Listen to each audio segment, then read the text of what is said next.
किस ओ kit public school रे पालित हो जाइछि शिशु दिवस। ए अवसर में छात्र छात्री को शुभेच्छा जणाइछन्ते किस ओ किट प्रतिष्ठाता डॉक्टर अच्युत सामंत। मन दे पाठ पढ़ा परामर्श देइथिले। पाठ पढ़ी भल मनीष हेले निजर उन्नति हेबा सहित बापा माँ परिवार निज गाँ राज्य एवं देशर किपरि विकास हुए ताहा बुझाइथिले।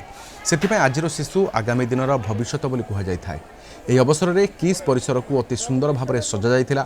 ଏହା ସହିତ କିସ୍ରେ ଛାତ୍ରଛାତ୍ରୀଙ୍କ ମଧ୍ୟରେ ବିଭିନ୍ନ ପ୍ରତିଯୋଗିତା ଆୟୋଜନ ହୋଇଥିଲା। ଛାତ୍ରଛାତ୍ରୀଙ୍କ ସହିତ ଶିକ୍ଷକ ଶିକ୍ଷୟିତ୍ରୀମାନେ ମଧ୍ୟ ସାଂସ୍କୃତିକ କାର୍ଯ୍ୟକ୍ରମ ପରିବେଷଣ କରିଥିଲେ।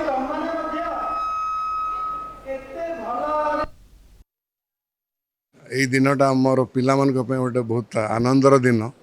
ଆଜି ଦିନ ଆମର टीचर्स ମାନେ ଯେଉଁମାନେ ଶିକ୍ଷକ ଶିକ୍ଷୟିତ୍ରୀ ସେମାନେ କ'ଣ କରିଥାନ୍ତି ନା ବିଭିନ୍ନ କାର୍ଯ୍ୟକ୍ରମ କରିଥାନ୍ତି ଆଉ ପିଲାଙ୍କୁ ଖୁସି କରିଥାନ୍ତି। ପିଲାଙ୍କ ତ କାର୍ଯ୍ୟକ୍ରମ ରହିଛି କିନ୍ତୁ କିସ୍ର ବିଶେଷତ୍ୱ ହେଉଛି ଏଠି ଆଜି 30,000 ପିଲା ଏ ଦିନକୁ ପାଳନ କରୁଛନ୍ତି। ପିଲାମାନେ ହେଉଛନ୍ତି ଦେଶର ଭବିଷ୍ୟତ।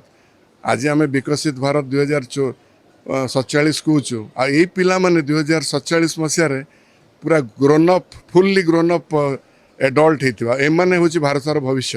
आज शिशु दिवस अवसर में आमर किट एवं किस प्रतिष्ठाता प्रोफेसर डॉक्टर अच्युत सामंत सर आज मुख्य अतिथि रूप से जोग देइथिले एवं छात्र छात्री मान सहित वार्तालाप करथिले एवं तांकर आशीर्वाद पाई पिला माने खूब आनंद होइथिले एवं एई शिशु दिवस अवसर में आमर शिक्षक शिक्षयित्री पिला मानक पई विभिन्न प्रकार कल्चरल प्रोग्राम सब आयोजन करथिले एवं पिला माने सेति खूब उत्साहित होइथिले।